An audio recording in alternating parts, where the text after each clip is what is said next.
Presiden Parti, suatu ucapan yang dengan jelas memperlihatkan kesungguhan UMNO untuk kembali menjadi parti yang menaungi orang Melayu dan menjaga kepentingan kaum lain.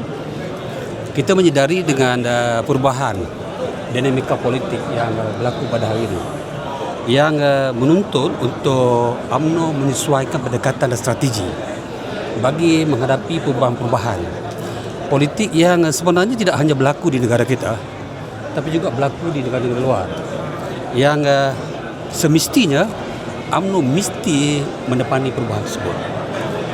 Dan dalam meletakkan UMNO kembali menjadi parti yang penting khususnya kepada orang Melayu, Yang Berhormat Presiden sendiri menekankan perlunya UMNO memperlihatkan bahawa dia adalah parti yang benar-benar mewakili orang Melayu secara keseluruhan.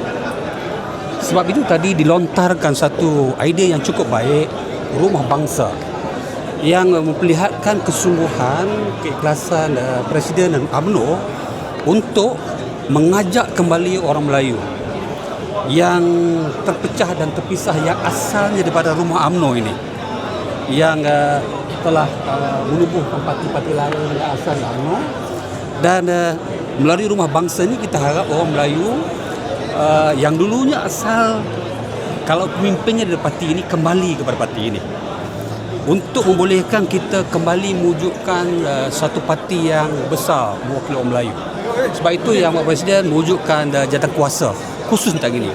Namun kita kekal untuk menjaga kepentingan kaum dan bangsa lain. Terima kasih.